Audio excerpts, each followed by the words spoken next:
or where you're from, or your kind of lifestyle, you know. Looking at me now, one will obviously see that I'm a Yoruba man. So I just feel it's part of me, the way I do my things, the way I live my life, the kind of food I eat, everything that has to do with what you do, like your daily activities. Mr. Khalid, you're saying all this, and I'm thinking the average young person, the average young Nigerian wants to identify with the Cardi B's, with the Nicki Minaj, with the Beyoncé's of this world, not exactly want to be a Tiwa proper, down to the language, down to the way of life. You know, so for you, what was the motivation? For me, I think it's just a bit natural for me, because when I was young, I could always begin my memory of the past experiences I had when I was very young. It was just natural for me. I didn't even know. I was naturally inclined with anything that has to do with Yoruba culture. I just love everything that has to do with Yoruba culture, because my parents, they are these Oloyibo people. They don't like anything that has to do with Yoruba culture. They are not really into it like I'm really into it. And I lived in an environment that you won't even, but the feeling just came to me. The feeling was just, you know, it was just a natural feeling. So the first person I saw someone that was doing all this traditional entertainment of a thing, I've always seen, I've seen quite a lot of things that people have been doing, like the way they do hip hop dance, the way they do, you know, all sorts of dances. But for me, being into Yoruba culture is natural. It's at times not explainable, because most of my friends, they keep wondering, why would you do this? Why are you into this kind of thing? Because I'm just a bit exceptional in my family. Nobody really likes this kind of thing. You know, I brought it to the family because my daddy doesn't, it's got nothing to do with Yoruba culture. Did anyone ever wonder, I mean, for example, this is how you dress on a normal day? Yeah, I do this all the time, but not all the time. What are the times you don't dress like this? If I'm going for let me say an English party, let me use that word, you know, people would be like, so must you know, I just want to go with the flow, so that I won't look too odd, you know. So you go in the English attire? Yeah, I just go there with, but there has never been a time I want to perform, because the kind of thing I do, I'm a traditional performer, a masquerade, I chant basically. So there's never been a time I'm going on stage that I do not put this on, and people which is like my identity, to just show people that this is the kind of thing I do and all of that. So being into Yoruba culture is just a natural thing for me. Are you from the Egungun family? My mom is from the Egungun family, according to what she told me, and my dad is from the drummer's family. Yeah, and one line. Oh, that's where the Ayanshina is from. My surname is Ayanshina. Okay.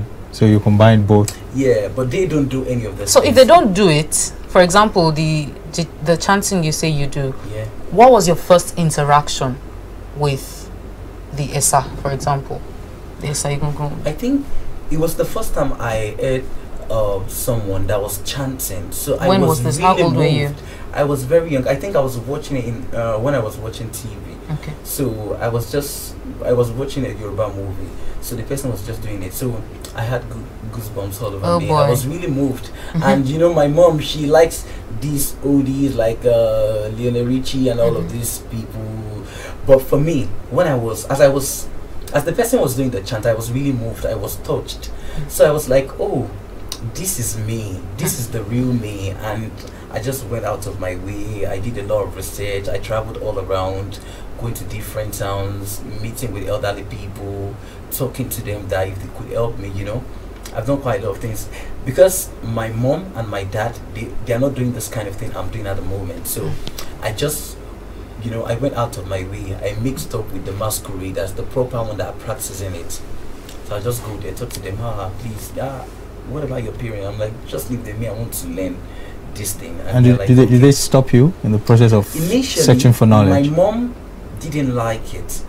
She was like, you're my first child, why would you want to do this kind of thing? Because what if they even do something to you, like a charm and all these things? But me, because I can't say I was very stubborn, I didn't listen to what she was saying, so I just did my thing. What of your dad? My dad, he doesn't really, he's not really bothered. It didn't affect your religion? Are you Christian or Muslim? Yeah, I'm a Muslim. So did he at any time, or did anyone at any time tell you that this could be affecting lots of people religion? have called me actually, telling me, why would you be doing this? Because there has never been a time I do not go for masquerade festivals when it's time for masquerade festivals. And people will be telling me, you're a Muslim, how can you? But I just feel it doesn't have anything to do with me being a Muslim. It's something natural. Like me, I don't listen to all this Nigerian pop music. I would prefer to listen to Yaremo, all these Baba, Daigbadia, Yusuf Olatunji, and all these people, Ashabio Jafenopa, you know, all these people. I derive a lot of joy when I listen to that kind of music. Okay. But I just feel it's something natural, but I do not listen to whatever they say. When I started talking, I talked about how generally younger people are not interested in this. Yeah. Now, I want to believe you have a circle of friends. Yeah. How have you been able to, you know, guide them in that line? I want to believe you think it's a good thing for one to hold the culture so tightly. Yeah. So, have you at any point tried, you know, even if it's not just the attempt, to get them to also embrace their culture and lift it up proudly? Have you tried at all, or was their reaction? Yeah, I've organized. There was a time I was invited for an international conference where there were lots of youth, and I spoke to them about this kind of thing I do. But majority, it was obvious that majority didn't want to go back to their roots. And I've faced a lot of challenges when it comes to me being with my friends. They'll just tell, because this thing comes naturally, spontaneously. I do not even know. There's never been a time I do not sing. So I might be singing. Some of my friends will just tell me, shut up, this traditional thing, you know.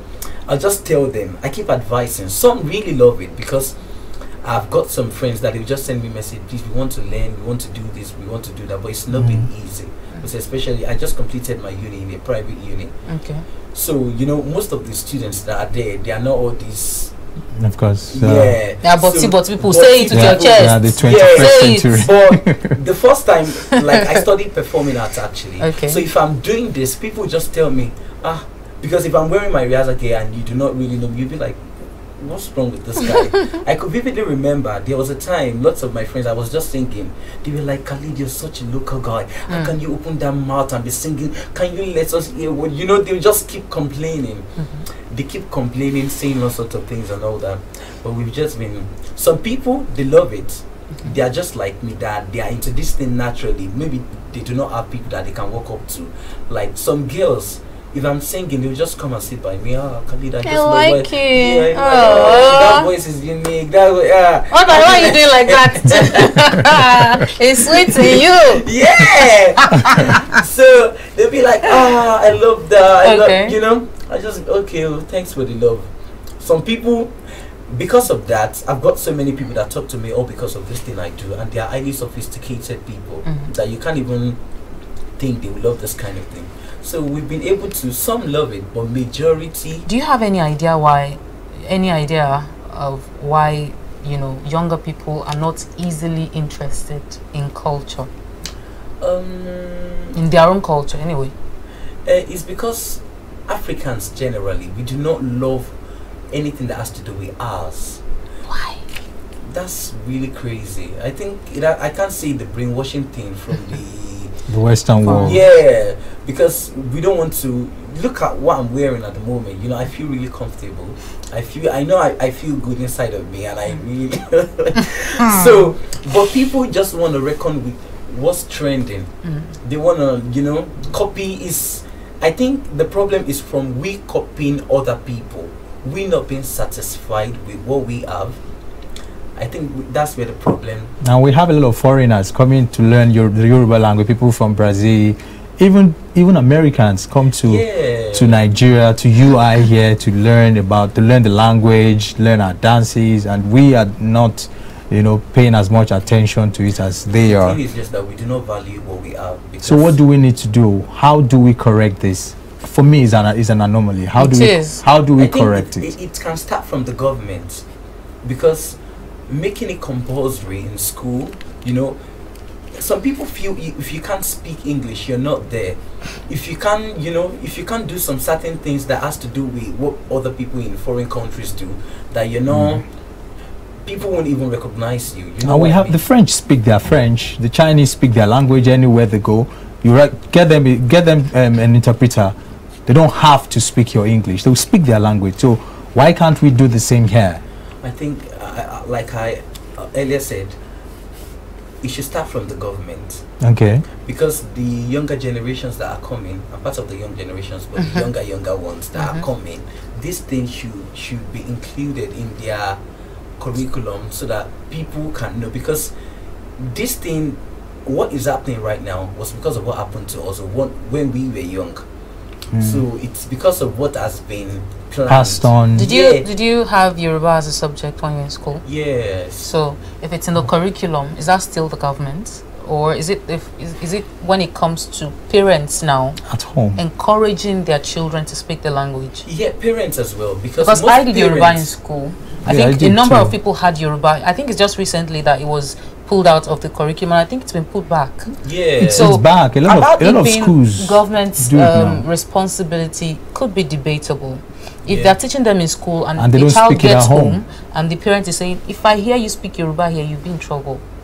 Yeah. What's to be done? And then the parents' majority, they are not really proud of the language. I think the problem is from because there was a time I did a chant that has to do with what you're saying.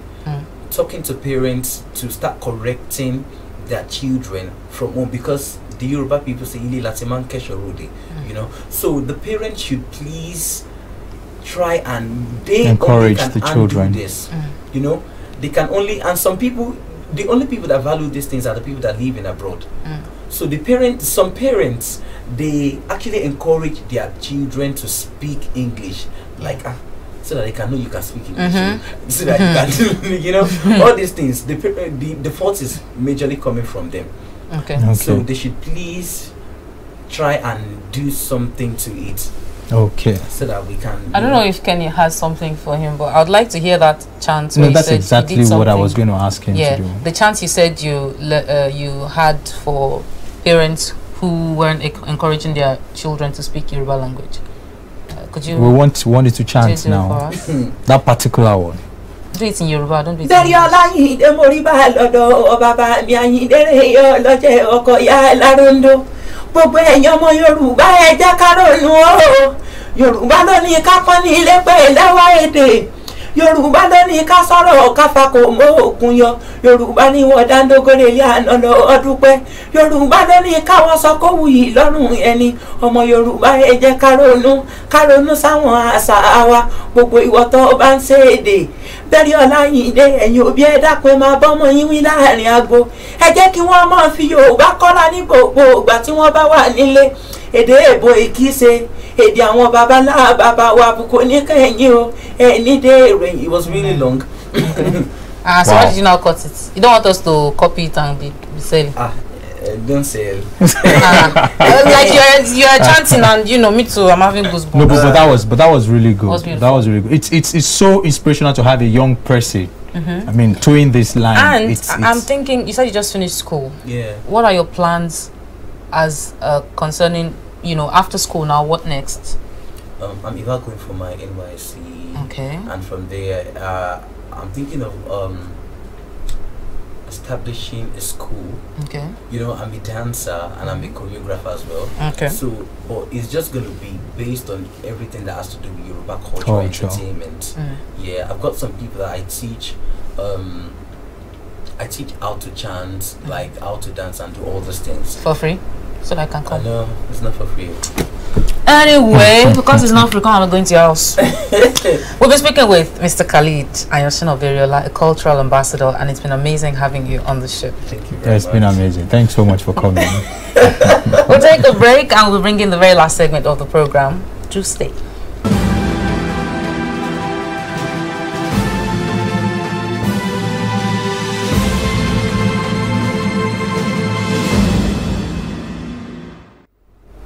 It's good to have you back on the show, and if you're just joining us, we're still on Breakfast Weekend, and we've been having a lot of fun since 8 o'clock this morning.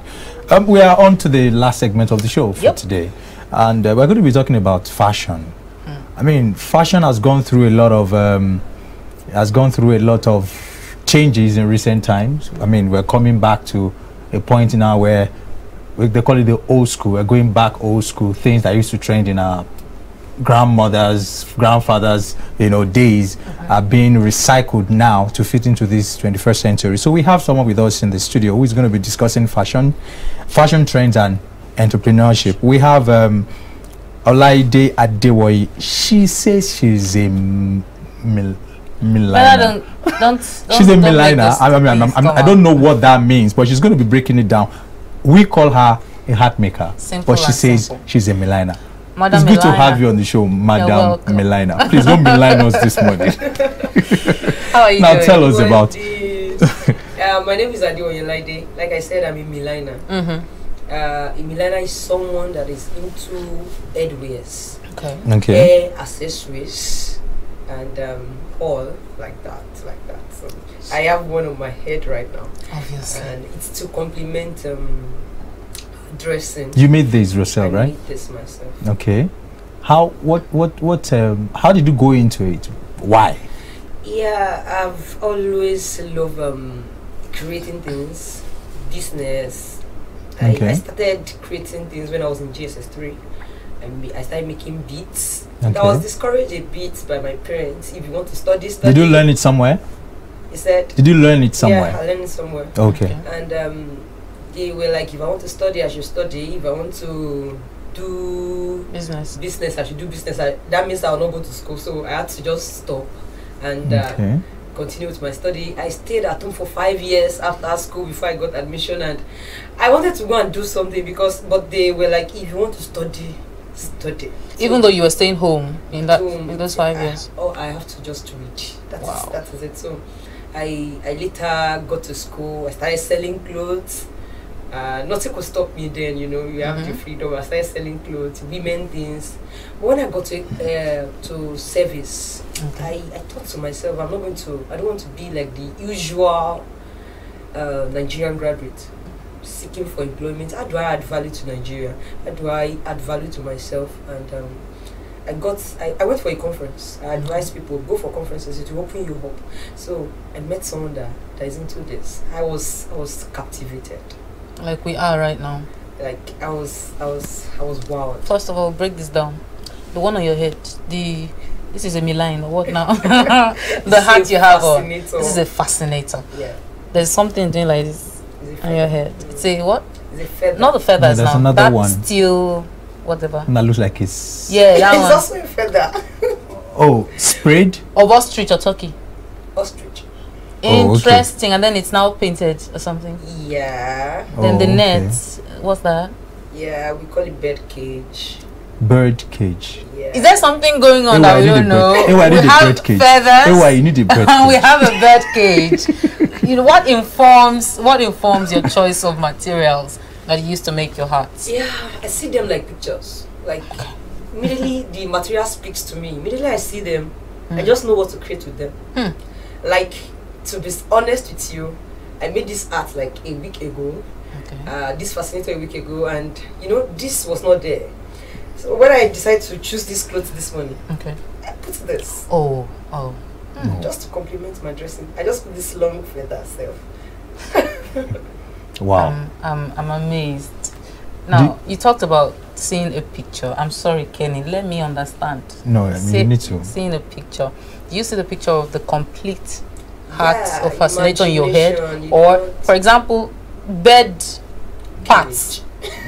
Different bird parts came to form this. Do you see, for example, a bird and then say, okay, I could use this for this. I could use this part for this. Is that what happens? Or you see the complete work we already first? have people that are into producing this. Okay. It's a pity that in Nigeria we still have to ship in these things, these feathers. We don't have, despite that we have some of these things, we don't have people to process and preserve them. So we buy these materials. But immediately I see these materials, I know what to do with them. Okay. Wow. What difference is there between a hat and a fascinator? Because you've been calling this a fascinator anytime I call it hat. This is a fascinator. Art is more like, it's more bogus, big, and it's usually have a crown and a base. But this one is just covering it's just a base. It's just like, don't be surprised if I make a cup like fascinator like this. Like I mold a cup like we mold them. So I can mold something like this. And it will be on your head. Yeah. Do you sell it to other people? Or it is only on your head? I sell it to people. I have a store. I sell to people. I train people. Okay. Yeah, I'm in my 3rd year of operation. Wow. And how's it been? What class of people? Great. What class of people do does the nice. business apply Royals to? use fascinators. Royals. Yeah. Like You- the it Alaafins, give the you- Onis. Yeah, I was going to say when I Because saw you it's walking into the England studio, I that was the going to say, royals the do Queen this, of England. I mean, Yeah, we give you the royal touch. Come, let me touch you up. With bed. Don't touch me like that. I don't like that kind of touching. But no, it's give you this kind of look that you cannot. One thing I love about fascinators is that you cannot wear it without being happy. I see purpose in it. okay. I dress you up, I make you happy. You wear it with confidence. What other And materials? it's do you unique as use? well. What other It's very materials? Yeah, that's the word. What other materials do you use? I use, because apart from this, I weave ashoke too. Okay. Because I'm bringing a blend between the cultural headwear, Wakun cultural headwear, and The foreign one. the Western headwear. So I use Ankara. I use fabrics, different fabrics. I use ashoke, African fabrics. African fabrics. I use them to make all these things. Considering these materials, do they in turn then make, for example, a piece of the fascinator more expensive than the regular hat? Or Yeah, is it definitely, quite because affordable? I am looking at exporting them at a later date, and our material is expensive. I love African materials. An average fascinator goes for how much? An average fascinator goes for, depends on the accessories. I would like to state a price, but 5,000 upward And above. For one. For one, yeah. Like this one on my head is going to cost like 7,000 if I want to be actually very, very absolutely nice. Wow. Does it discourage people, the pricing? This is Nigeria, remember? I know this is Nigeria, but you cannot wear a fascinator if you don't have class. Okay. It gives you this kind of look that and they last. You don't make one and make another one again. You understand? Like, except you want a different color, a different taste, a different design. style. Apart from that, they last. Like this one can last me years. This is for a lady. Yeah, this is what it In England, we also have men who wear bowler hats. Men wear different kinds of hats. Yeah. Can guys wear fascinators too? No, they don't wear we don't use the word fascinator. We use it. Okay. We call it arts. They use arts. For Can them. you be Kind of designed? boring. They use just. Excuse me. Excuse You are me. excused. You are No, boring. no, excuse me. Please. What did you just say? What you just have is People just need to be your- careful. Valentine's Day is nearby. It's So- very close. So, Shebi, you're already people saying should behave. Okay, let's People be should nice. behave yourselves. Let's be nice. They are not boring. But Really? yeah, sincerely, they are not boring. It's just that their dressing is not too. I'm actually asking because we have a birthday boy. I'm considering, it would look nice in the fascinator.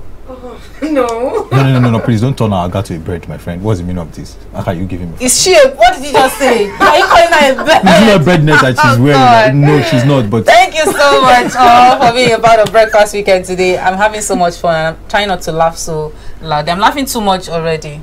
I need to it's good to laugh. take it in. Thank you so much for being a part of Breakfast Weekend. Next week, by this time next week, I would have voted. You maybe never can tell, but at least we'll be out voting. Yeah. By this time next week. And I want to we'll believe be you out would voting. be out there too. So Please. between now and then, I know that you already have somebody in your mind that you would like to vote for.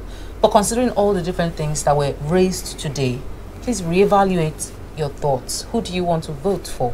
What are the things that would inform that judgment? Think about them again. Okay?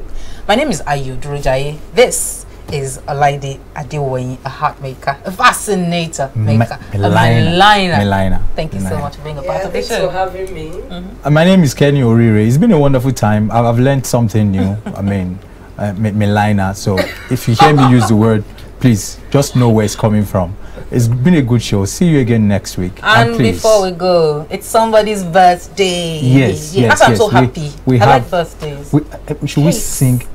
singing? Should we sing for him, or we should do it behind the camera? I mean, behind the scene. Happy birthday to you. Happy birthday to you, our supervising producer, our God, Oga of life, our brother, our friend, our Paddy, the boss himself, the Pumbaa master, you one know, of the Pumbaa masters, you know, Impact Africa Television. I'm talking about Oluwafemi Beriola. Happy birthday to happy you. birthday, sir. Many, many, many more. More glorious years ahead. Why are you entering? What is it? Do your own separate now. No, I thought we were. You are not. Okay. So happy birthday to you. Long life and prosperity.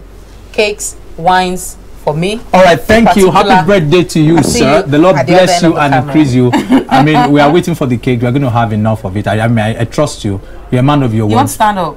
No, I can do anything. It's my time. You said your own. All right. Next week. You come again next week. Bye-bye. Have a nice weekend.